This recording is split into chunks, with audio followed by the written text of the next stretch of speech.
So Naomi, if it's okay with you, I prepared like serious questions. Yes. But to kind of ease us into all of this, I wanted to do a rapid fire thing with you. So the way that rapid fire works is that first of all, it's legally binding. Second of all, it is just a this or that, and you have to say which one. Okay. But you can't explain why. Oh my God. Yeah. This is okay. I'm terrified. It's spicy. Yeah, this is spicy. Yeah, I like it. It's really divisive. It's San Francisco. Yeah. Yeah. Okay. Yeah. Okay. Sunrise it's San or Francisco. I had a massage, and a lady was telling me about chakras and stuff, and also, but Yes, welcome. a range of different things, not just chakras, but also like different supplements you can take for different parts of your body. That seems uncalled for, but okay. But that was fine. And okay. All right. Do me. Yeah. Yeah. Okay. I would recommend just going to one of the dispensaries. All right. Are you ready for your legally binding rapid fire questions? Definitely not. Sunrise or sunset? Sunrise. Cats or dogs? Cats. Noodles or dumplings? Noodles. Hamsters or hamburgers? Hamsters. Not to eat, though. You don't get to explain yourself. Sorry, yeah. No, it's okay. You're a maverick. You can do what you want. Houseplants or sourdough starters? Houseplants. Star Wars or Star Trek? Star Trek. Arsenic or grenades? Arsenic. One horse-sized duck or 100 duck-sized horses? Oh, 100 duck-sized horses. Okay. Yeah. Coffee or tea? Coffee. Fame or fam? Fam. Yeah, that's reasonable. Yeah. Ray Bradbury's Ghost or Ursula Le Guin's Journals? Always Ursula Le Guin. I agree. Yeah. That was a trick question, and Yeah. there was a correct answer. Yeah. Junk TV or junk food? Junk TV. Yeah, I'm with you. Yeah. Okay, well, I'm glad Yeah. that we're in agreement about so much of this so that Okay, we could good. start this off without too much Good. contentious That was debate. enjoyable. We could do the rest of the evening like that. I also like with the horses versus the duck. Just something very sinister about the idea of an enormous duck. I don't trust birds at all because they're just dinosaurs. So really when you're saying a horse-sized duck, you're saying like, could you take a dinosaur in a fist fight? And my answer is like, absolutely not. No. Also, like little horses, very sweet. Enormous duck, just Malevolent. Yeah. Have you seen ducks swallowing down slugs? I mean, not recently. Yeah. No, they would go for you. Yeah, Not I just you, believe that. obviously. No, yeah. I would take it personally, but Yeah. Yeah. Okay. Good. Thank you. You're welcome. You're already my best interview ever. I'm glad we could start this off as erudite as possible. Excellent. Yeah. Now that we've gotten that out of the way. Yeah. Good. I'm so excited to be in conversation with you today. Thank you for letting me.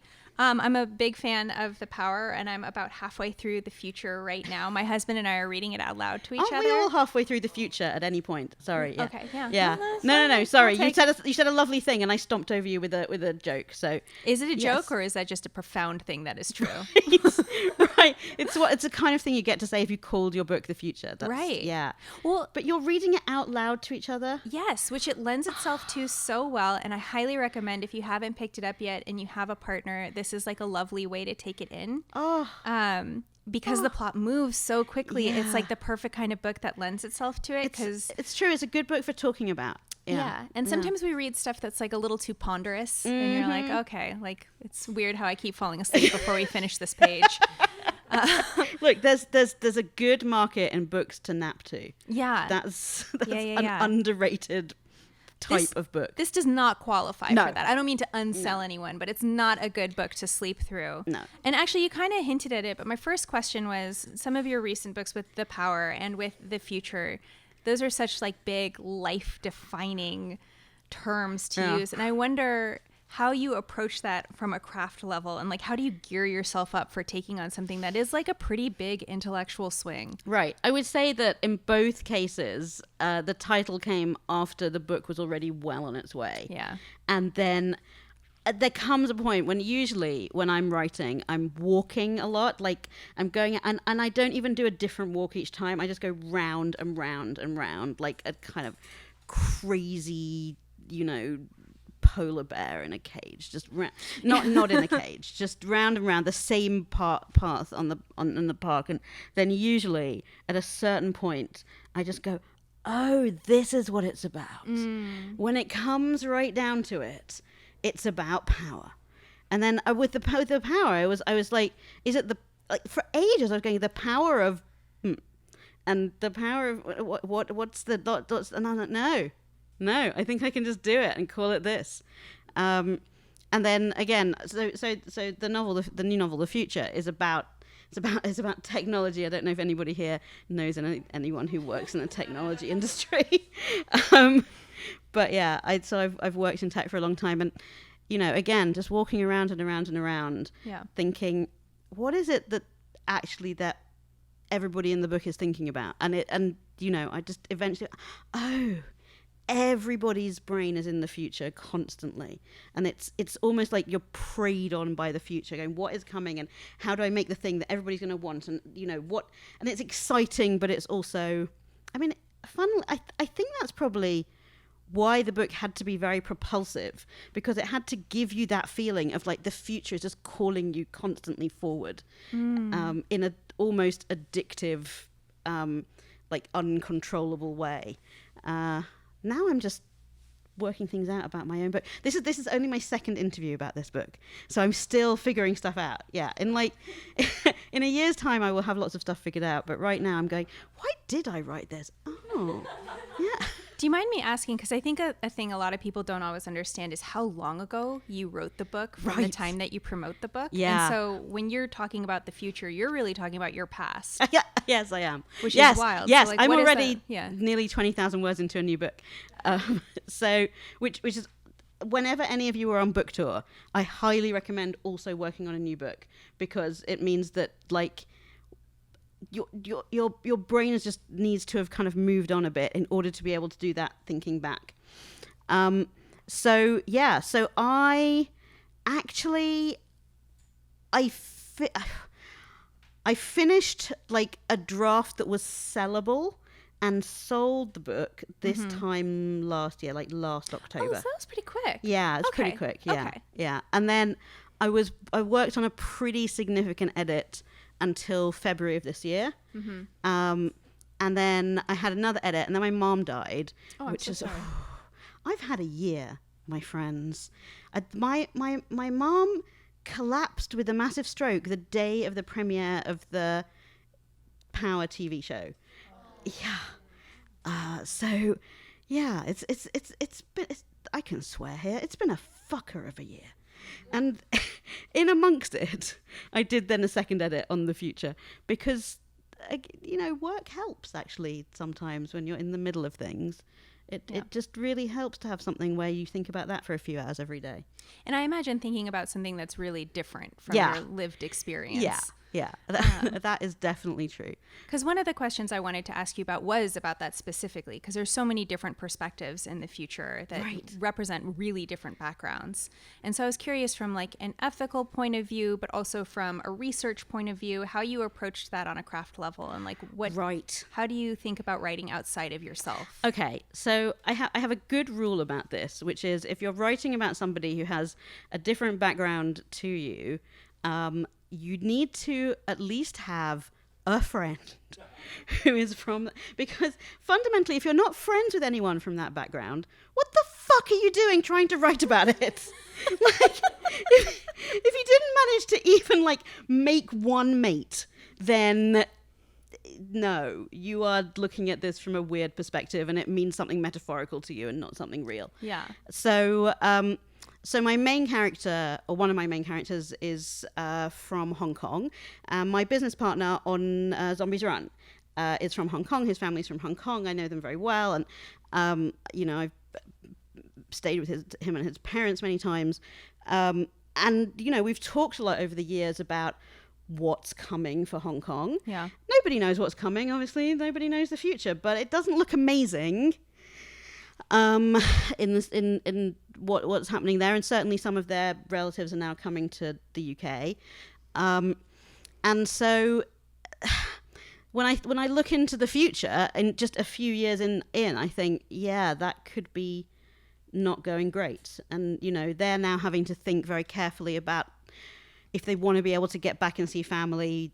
Have they said anything on social media about the PRC that could then be used against them? So, that's a tough situation. So yes, if you don't have a friend who you can phone up and go, so what's the street food that you would eat? Then just don't do it. And also, I mean, I have loads to say about it, but also, you know, I grew up an Orthodox Jew, and I don't say that nobody who didn't grow up that way could ever write about the social complexities and real like problems in the Orthodox Jewish world. I think I'm not going to say it's impossible. I've just never seen it done. Yeah. And therefore you have to know, I think it does help coming from like a non-majority background to understand what you can do and what you can't do. Yeah. So I can certainly write, you know, with the help of friends and family, I can write a cool hero who comes from Hong Kong. I'm not the person who can then write a, you know, deep, very, very profoundly understood analysis of Hong Kong society. Yeah. So, you know your limits. I will say that in The Power, I have a Nigerian character who, again, it's because I have Nigerian friends. And right. that's a good place to start. I've had very nice responses from Nigerian readers who occasionally send me messages saying, do you have family in Nigeria? And that feels very nice. Yeah. But again, that is also about, like, you know, just know what you can't do. I'm not the right person to be writing a deeply felt critique of problems in Nigeria. Like, right. Yeah. Sorry, that's a very long answer. It but really wasn't. Okay. Yeah. Is that all right? Yeah. Yes, I am asking you questions with the intention that you will answer okay, them. right. So, yeah, that's true. I mean, I think I'm carrying on now, right? I think there's also, you know, I do think, do you have a friend is a good question. Also, do you like your friend?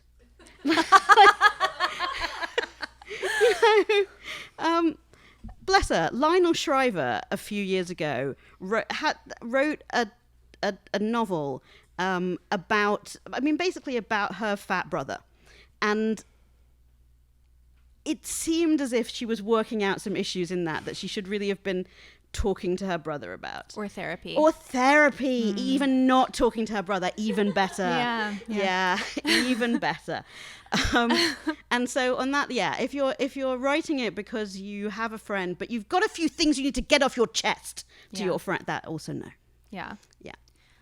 I love framing that as like a social thing, because I feel like often when we talk about craft that gets lost, and it is like just a good reminder of like, if you have no human contact with this, what's your plan? Right. If you, I mean, it's interesting because now there's a sort of sensitivity reader, and it's not that I object to that, but I think if the sensitivity reader is the first person from that culture who you have interacted with, you know, you're fucked already. Yeah, I think that's true. Although I love sensitivity readers for being a person who you pay specifically so that you're not asking someone from a community to just do that work for free. Yes, I agree with that. And I also, do you know what you can do? And I have done it for this book, is you can say to your friends, please, can I pay you? Yeah. Or if that isn't appropriate, please, may I give money to a charity that you like? Yeah. And, you know, because reading somebody's book and giving notes is work. Yeah. But That's why I don't do it very often.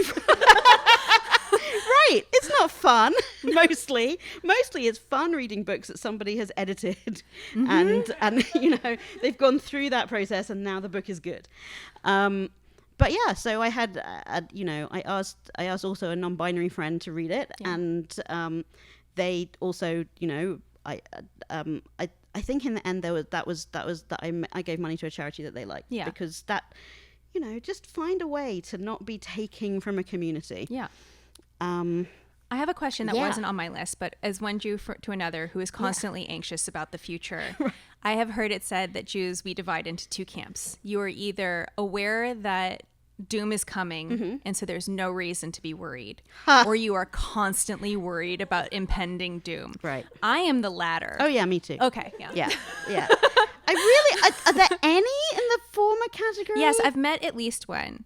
So pretty famously, Daniel Handler is one who is, he's said this in an interview, or that his wife Lisa is like us, which is to say normal and healthy. Yeah. And then he lives apparently just comfortable with impending doom at all times. I feel like, we've mostly got rid of those from the gene pool. Haven't we? The people who just sat around and went, this is all fine, just got killed repeatedly. That's... Sorry, is that news to everyone here? That's I mean, I realize I'm not in Europe anymore. Certainly, I feel like in Europe, that's quite common knowledge, is that the people who just went, oh, this is all going to be fine. It's like at the start of The Pianist, which is it's sort of the archetypical start of every Holocaust movie, is people looking out of the window at the Nazis going past, going, it's not going to get any worse than this. It can't get worse than this. And then at the end, there's the one person who was a bit concerned is crawling out of the rubble. And you go, yeah, well, that's how we ended up like this. Anyway, my partner who's not Jewish, that's his view about why I'm like this. I think that's very reasonable. I made a joke once about that in front of an entire group of librarians in Idaho, and no one laughed. Oh. And I was like, oh, there's no Jews here. Right. This would have killed. Sorry, not to sidetrack us into our shared heritage, but so obviously the new book takes on this new class of global oligarchical billionaires. And I wondered, the same way I wondered with The Power, where there's that feeling of very correct moral righteousness. But I wondered if they're let's pretend... I'm such an annoying, sanctimonious person. Can I just say, if somebody were to list my top 10 annoying qualities, which you should all do after this, I think we'll be actually crowdfunding it or sourcing it after this. Yeah, I think self-righteousness is probably really high up there. I mean, same. Yeah. And because I think you're correct, I was curious if we could get you in the room with one of these billionaires, just imagine one. Yeah. There's 3 who are kind of in our collective consciousness all the time, taking up space and ruining our lives. Yeah. One of them. Yeah. What would you say? Let's pretend for this one Would interview, they listen? Well, let's pretend for this one interview that they have recently taken mushrooms and they are on a journey to understand themselves. Right, okay. And they think that this is for their enrichment, so they are actually invested in a way that they would not be normally. Okay. Am I wrong? I think that's correct. That would be the only way they would fucking listen. All right. I had a wonderful conversation with a Sikh cab driver yesterday, and when I was getting in, and because he said to me, "Oh, are you here for the convention?" I said, "Oh, what convention?" He said, "The eye doctors," and I was like, "No," but I love that he mistook me for an eye doctor. I could be someone who does something. It's the sick eyeglasses. Yeah, right. Thanks. I thought, I could be someone who does something serious as opposed to making shit up and writing it down for a living. And so I told him, I'm here to promote a book, and and he said, "Oh, what's your book?" And I said, "It's about technology billionaires." He said, "Why do they have no values?"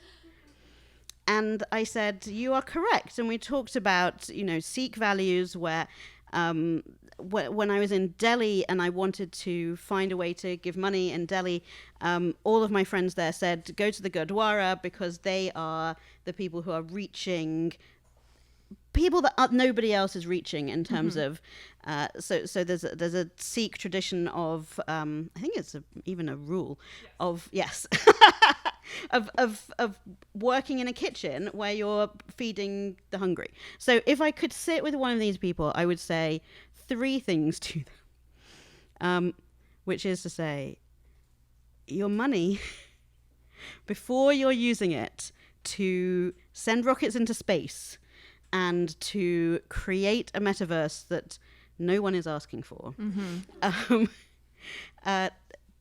The things that you should do with that have been well known since the beginning of human history, which is feed the hungry, house the homeless, and protect the vulnerable, which at this point also includes many parts of our poor, sick planet.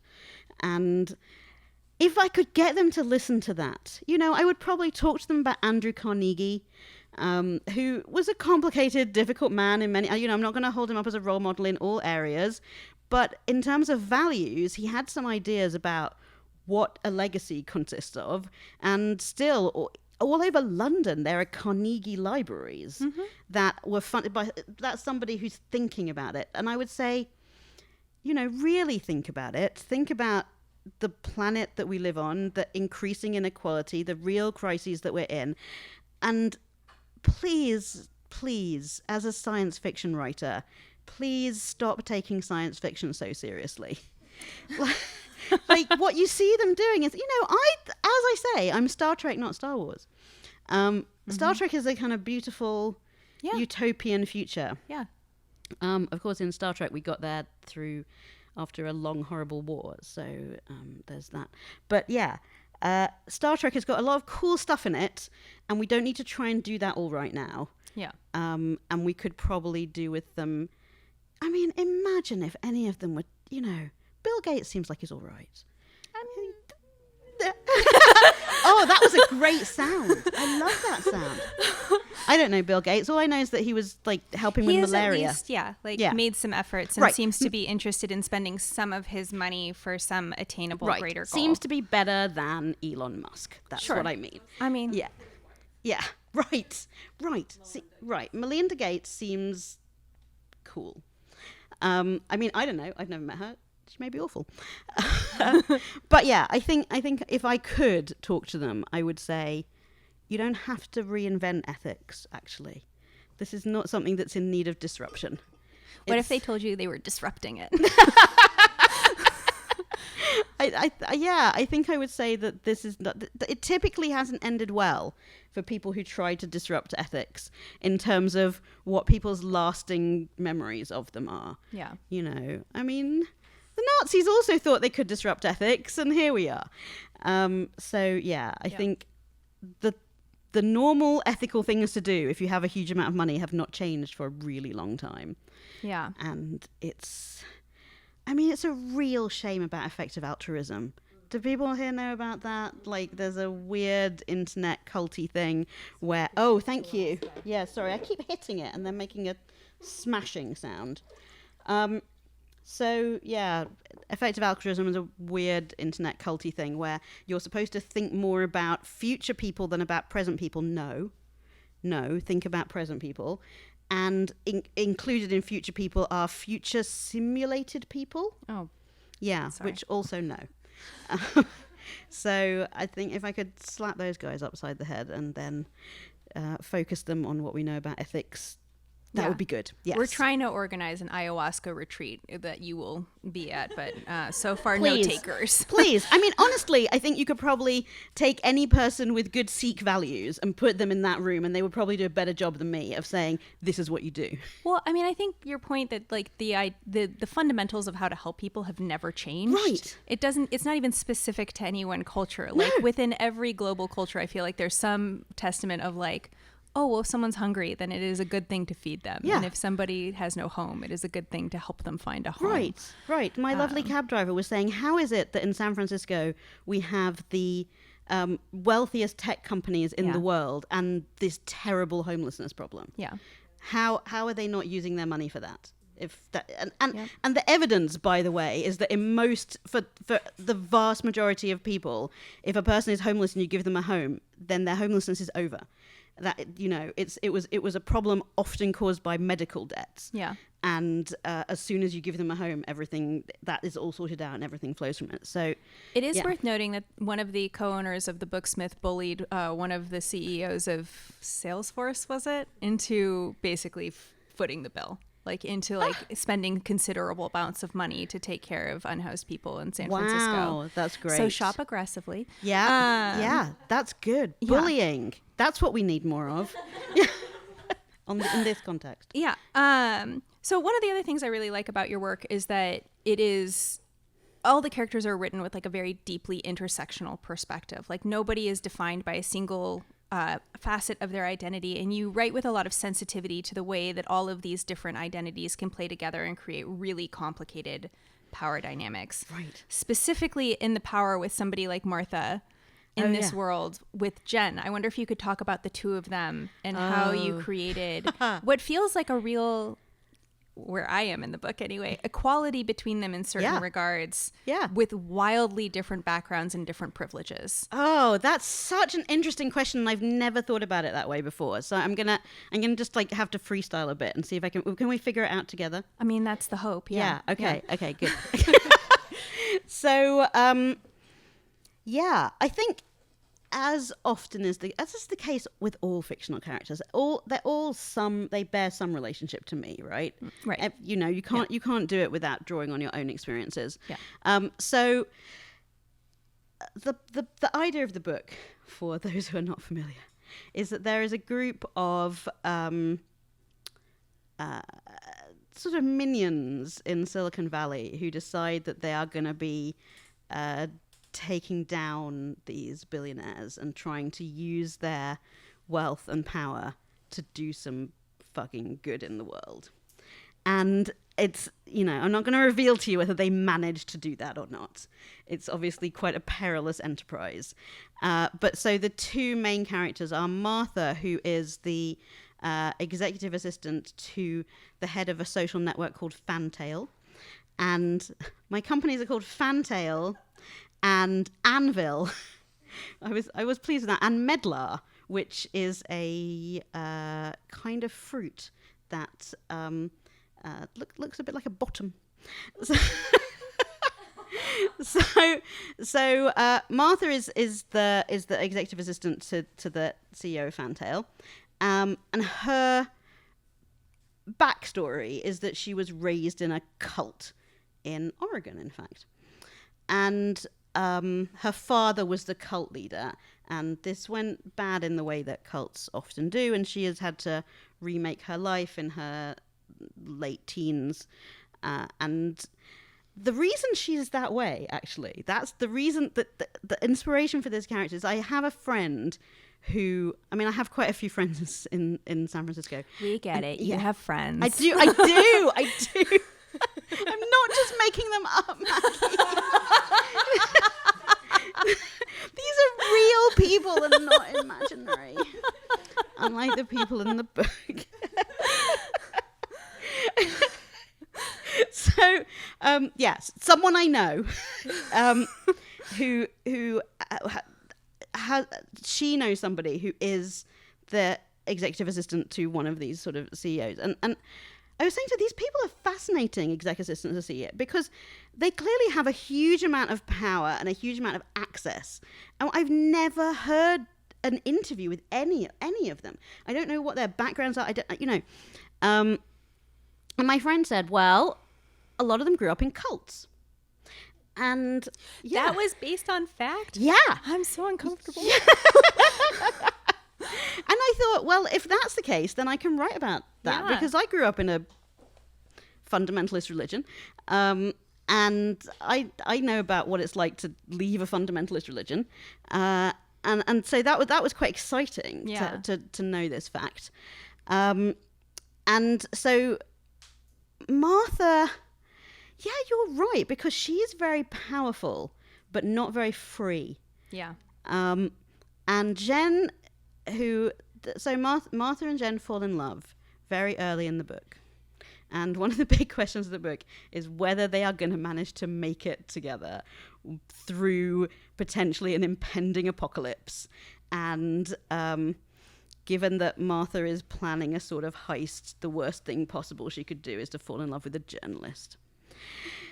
Yeah, it's bad. So Jen is somebody who, she's younger. She is a journalist on the apocalypse beat. And which surely we know that's coming. And Jen, so she survived the fall of Hong Kong. She ended up spending time in a refugee camp. But she eventually got her UK citizenship and then moved to America. So yeah, I think that is what makes the equality between them, which is that Martha has had such. She is in a powerful position, but she's not really able to do much with that power. Yeah. Whereas Jeanne is somebody who has managed to make her own way, and whatever money and position she has is hers. Yeah. And so I think that's very deeply attractive to each of them. They're very quite interested in that. Thank you for that very interesting question. You're welcome. I'm also curious what you see as being the relationship between tech and cults. Because it gets in, like, there's clearly you have thoughts. Yeah, I do. And I would like you to share them. Yeah. I mean, if somebody said to you, like, oh, a lot of those executive assistants grew up in cults, your brain starts whirring, right? You're like, what? I mean, who here has worked in a startup? I love it.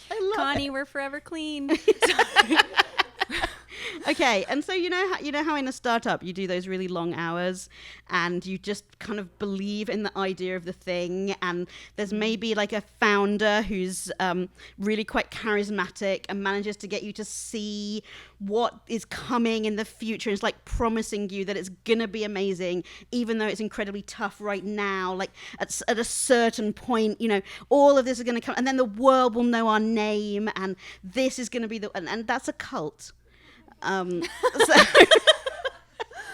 It's a capitalist cult where the plug is pulled not by like the authorities coming and saying you're a heretic, but by the money going away. But at the same time, yeah, that's the same behavior pattern, and it's exciting. Yeah. I've worked in startup. It's really exciting to work in a startup, and you sort of, particularly the ones that start out with, we're going to change the world and we're going to make the world a better place, which I think maybe we all believed in more 20 years ago than we do right now. But for a while there, we really did think if we were working in tech startups that we would make the world a better place. Right. And that's also marvelously culty belief. Yeah. I wonder, this is, again, not one of my prepared questions, but just something that hearing you talk makes me think, with like sort of the recession of church in our lives, like of organized religion in our lives more and more, if we're just turning to capitalism to try to fill the sense of belonging and that community that we used to find through religion. And that's why this particular culture has been so effective at getting people to work themselves into the ground. Right. Yes, working themselves into the ground is absolutely it. And yes, I mean, I think this is a lens through which I see the world, and I think it's quite helpful.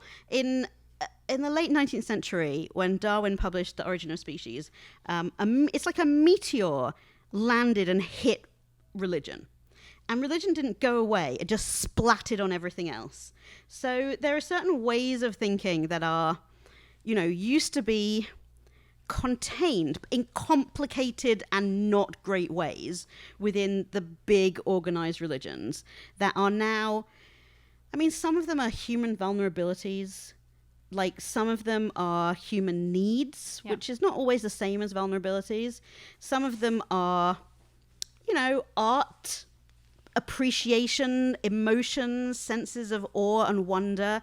And all of those things used to be like, okay, well, you have, this system, and that is part of your everyday life, and it fulfills those needs as well as taking advantage of those vulnerabilities. And now all of that is like up for the taking. Mm-hmm. So some of it definitely, capitalism would love to come and sell us a bunch of things that will fill all those needs. But actually, it's quite empty, and it doesn't have a value system. And having a value system of, make profit for shareholders, I think is really getting very hollow for most of us. And so that means that we're really vulnerable, I think, in ways that we're not necessarily even able to name. Effective altruism is 100% a religious belief system. QAnon is a religious belief system. It's, that's a messianism with Donald Trump as the Messiah. I'm not even kidding. No, I'm not laughing at you. No. I honestly, in certain ways, although QAnon is not good, but it's just, it's sort of almost important to maybe understand the serious place that it's filling in people's lives, because we're not going to be able to deprogram a bunch of QAnon people without understanding what it's doing. What do you think is the most effective means of deprogramming? Asking for a friend. Right. Oh, you have friends. At least one. Yeah, I think probably the answer is, that the way to get people out of cults is not to start challenging the beliefs of the cults, but to befriend them, Right. and to care for them and offer them a place to talk about their whatever is difficult that they're going through. And often what those, what one of the things, certainly religion, and the religion that I grew up with offers, is a place for people who are experiencing mental health problems, who are experiencing other real vulnerable times in life, tragedies, just various different things. That's a sort of holding space. And even if everybody in the community is a bit like, oh my God, this person again. If you're in a functioning religious community, then you just deal with it and you pass that around. And I think, a lot of those online belief systems, of which QAnon is the biggest one, are offering that. They're offering a sense of community and belonging, and here's somewhere that people take me seriously, and here's somewhere that, I can find friends and people support me and people talk to me. I don't know where you go for that if you haven't got a church or a synagogue or a gurdwara, unless you're going online to find some weird people who also believe strange things about Donald Trump. Yeah. We're not good at it. We're not good at it in capitalism. We have friendship groups, but that's a different thing to a community. Yeah. Sorry, this has got very serious, but interesting. You wrote a book called The Future. We have questions, ma'am. That's true. Okay. All right. Okay. One of the things I love in both The Power and in The Future is that there are kind of no easy intellectual arguments made. Yeah. Like in The Power, I hear often, and it drives me insane, when people are like, if women ruled the world, everything would be fine. I'm like, no, we're also monsters. Yeah. Do you know what? Anyone with power is a monster. I grew up in Britain under Margaret Thatcher. Yeah. Yeah. Let me tell you, you guys could have a female president and she could be awful. I'm really sorry to have to let you know that. Guarantee you our first female president will be. So, awful. But I mean, it's interesting. Republicans have had more female vice presidential candidates. And yes. in the UK, we've had 3 female prime ministers, all of whom have been Tory, which is the right-wing party. And it's because it's about privilege, actually, I think. It's, if you're already right-wing, then you can just about get away with being a woman. But if you're left-wing and you want to appeal to voters, then maybe you can't even get away with being a woman. I mean, let's hope that that's not 100% predictive, but I think that's why it works that way. Yeah, I do think the Republican Party is particularly effective at locating haircuts with bad opinions, but sorry. Oh, come on now. We had Liz Truss last year. Did you see her? She'd lasted for about 3 weeks. Yeah, I was amazing. Like, I feel like she came and went so quickly that I didn't feel a need to store her in my long-term memory. Yeah. The cabbage, the lettuce. That's right. Lettuce, because it sort of sounds like Liz Truss, you see. Yeah. I had a question. Sorry. Let me find it. Anyway, that was like a huge inspiration to me. I know when I read The Power, and I wrote this book called Squad that's about like teenage girls who find the worst boys they can at parties and eat them. Amazing. As like kind of but also in a way of sort of examining that, like, have if girls had... Can I read it? Yeah, sure. Yeah, okay. Please. Yeah. Can I sell you a copy? Yeah, you can. Anyway, but that notion of like things would be better if only this one demographic were in charge, if only power, and we don't actually sort of break down the structures that create perverse incentives for people who hold power. And I wonder, particularly in writing The Future, particularly in writing about tech, particularly in writing so much about money, how you think about that. Right. Can I thank you for understanding my book? Yeah, I really appreciate that.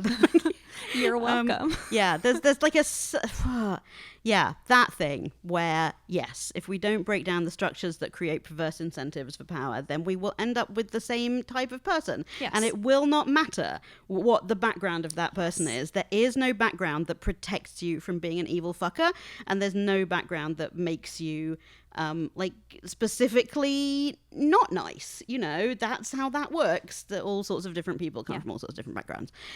So I think in terms of money, the Washington Post just did a review of The Future, which starts it has the headline of anti-capitalist novel, and and this has the predictable responses from readers of the Washington Post who have only read the headline.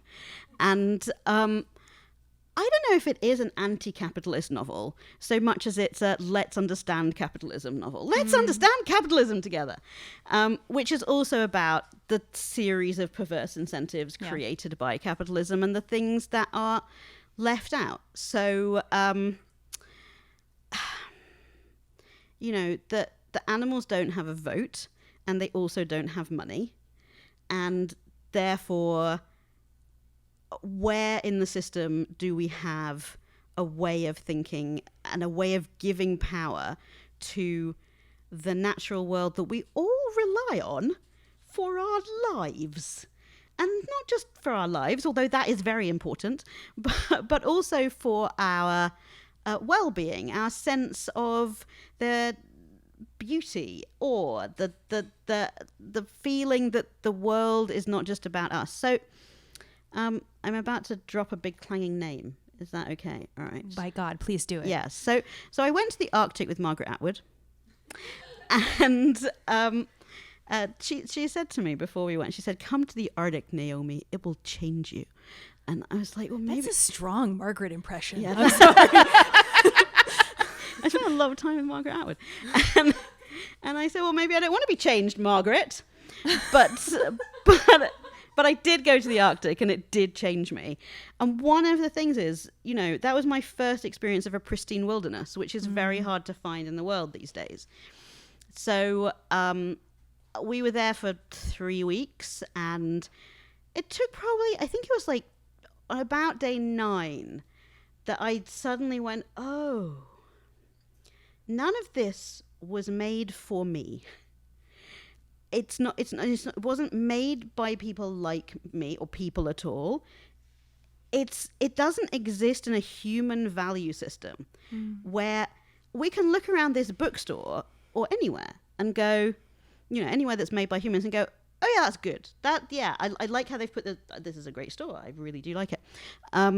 Or we would go, oh no, that bookstore's bad. It's got 5 books and I don't like any of them.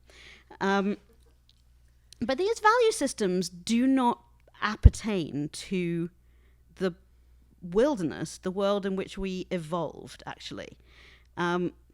It's not good or bad on a human system. It just is. Mm-hmm. It just is. And then, so that was about day 9 or 10. And then by about day 14 or 15, I started to think, oh, maybe I am neither good nor bad. I just am. You can't get that experience in human-created environments. And I'm trying to pass it on now. Please go to the Arctic if you can. I know that's a big ask, but it's a real life-changing, perspective-changing experience. So much of the world now is covered in stuff that humans have made that it's increasingly difficult to have that, this is where we come from feeling. Yeah. And so I suppose, yeah, when I say that the animals don't they neither have a vote nor do they have money, it's that we've decided on making human systems that only are interested in human things, and that's gonna fuck us. Yeah. Yeah. I feel like that's a perfect place to end our very formal conversation.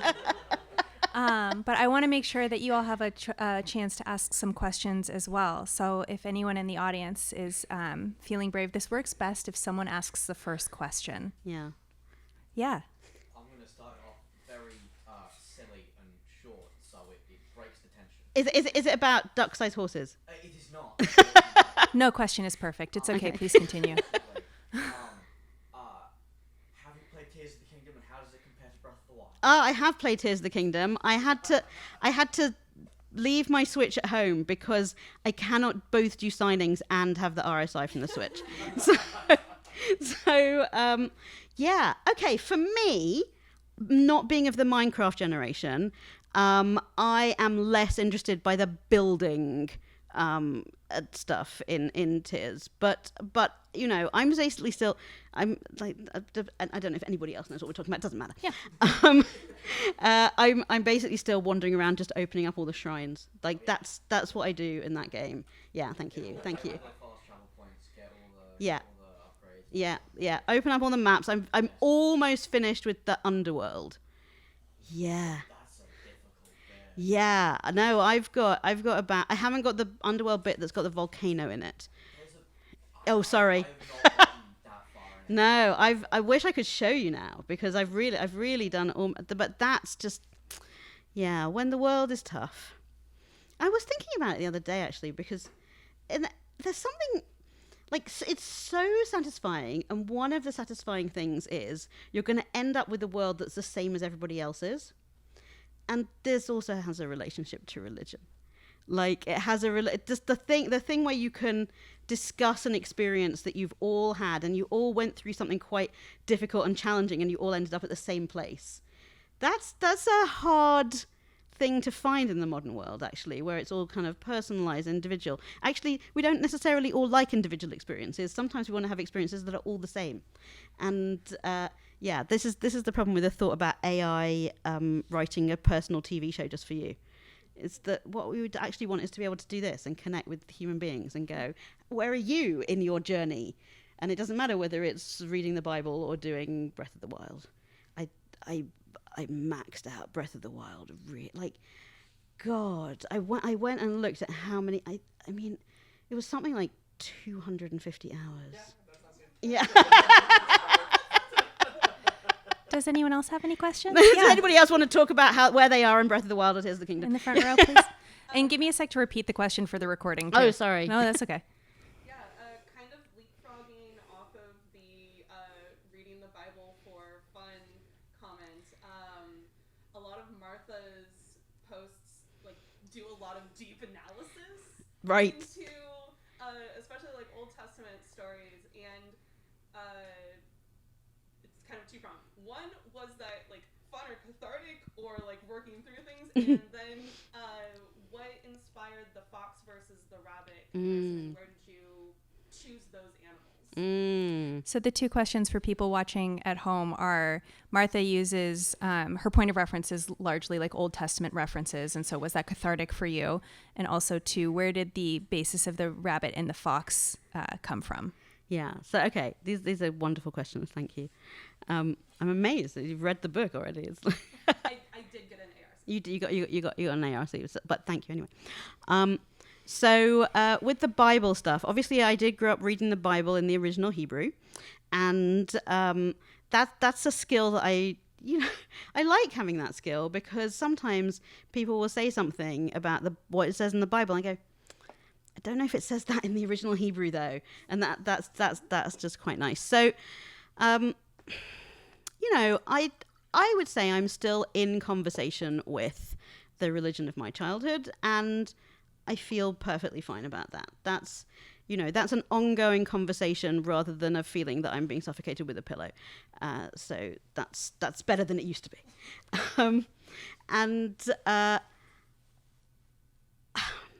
In the version of Orthodox Judaism, certainly that I grew up in, it was not necessarily very appropriate for a woman to be giving an interpretation of the Bible.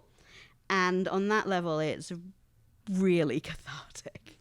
And something more than cathartic. It's wonderful to sit there and go, I know what this story is about, and I'm going to explain it. And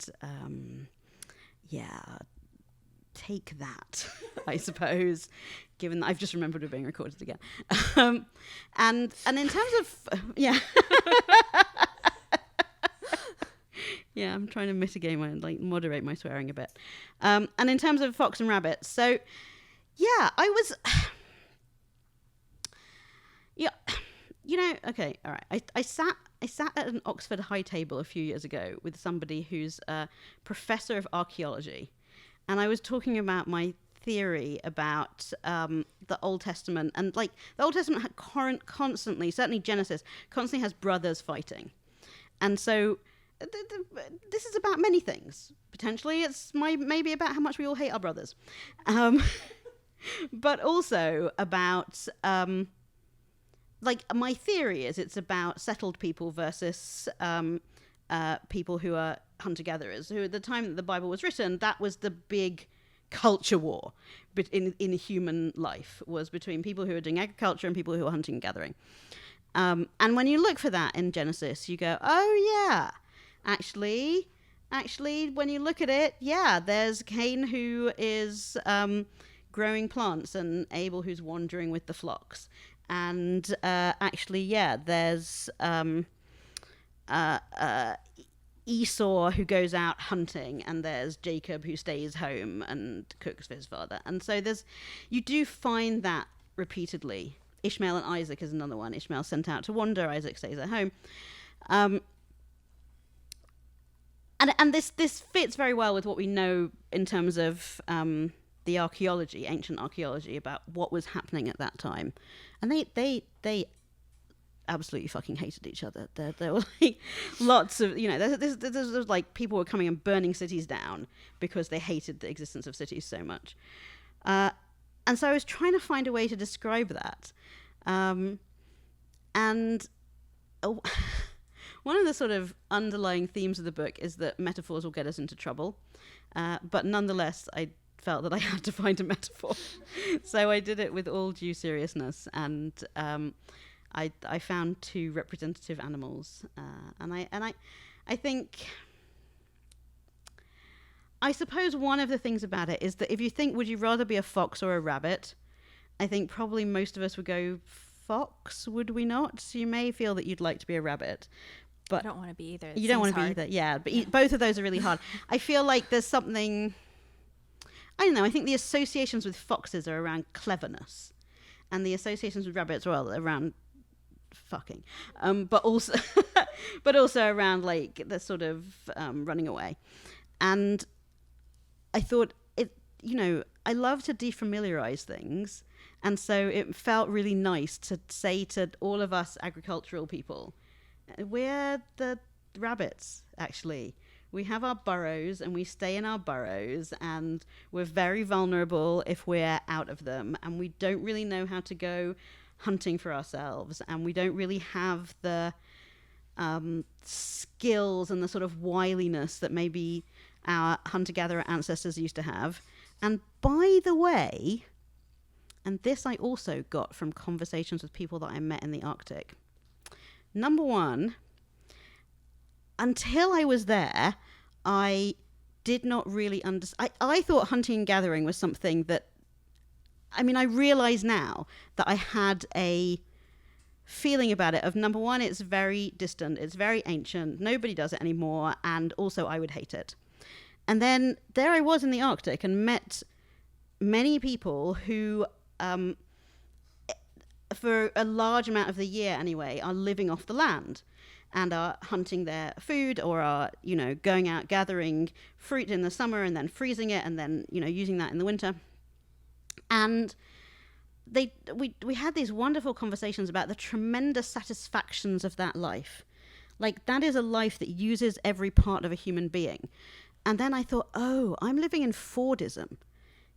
I'm living in that sort of, Henry Ford, who came up with the idea of the production line, where everybody just does one job over and over and over again. And the thing about that is incredibly unsatisfying, and it makes you go crazy because you're just doing the same thing all the time, and you never get to see the finished car. You're just doing like a rivet all day.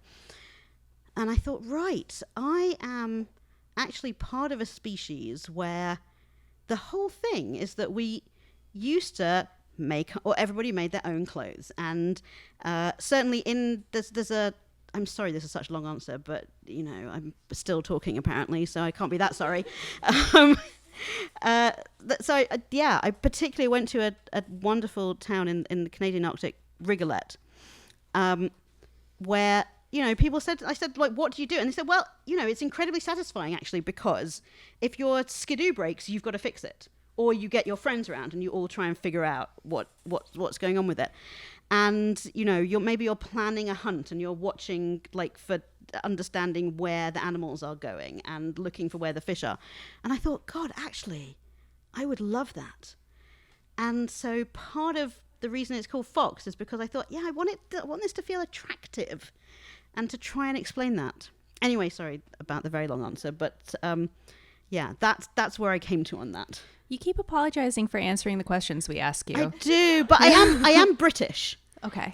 And apologizing is basically how we say hello. Okay. Yeah. Okay. And We'll allow goodbye it. and yes, everything. I think we have time for like one more question. And I saw you before. I apologize. Okay. If this is a bad question, feel free to skip.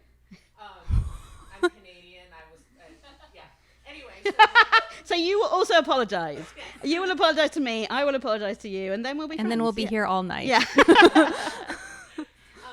So I've been reading a lot of books that are coming out around this time, and you guys were saying like how long it takes for between a finished product and like when it goes out the door. And I've come to realize that a lot of these books that I'm reading right now are like pandemic novels. Mm-hmm. In that I just finished Tom Lake by Anne Patchett, and that is very much like literally a lady like telling her children about while they're home during the pandemic.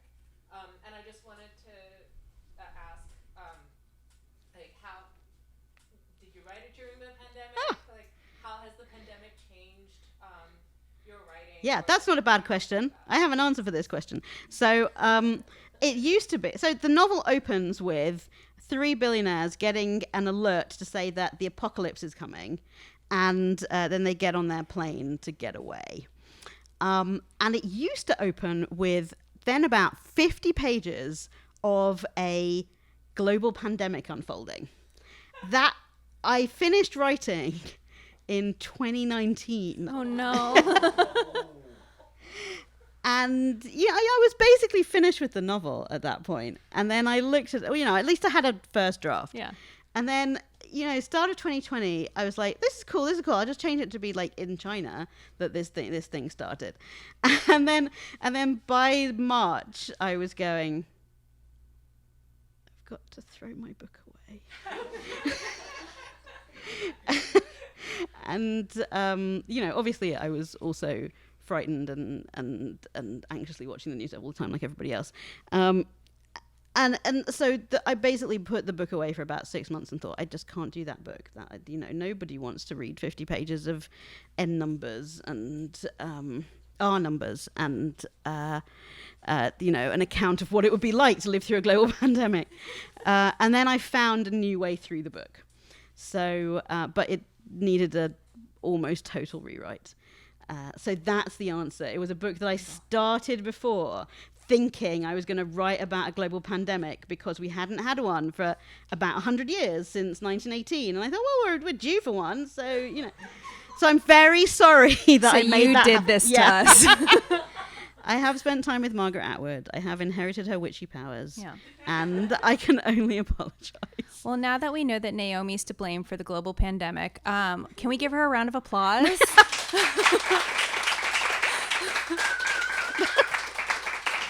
But thank you. You've been brilliant.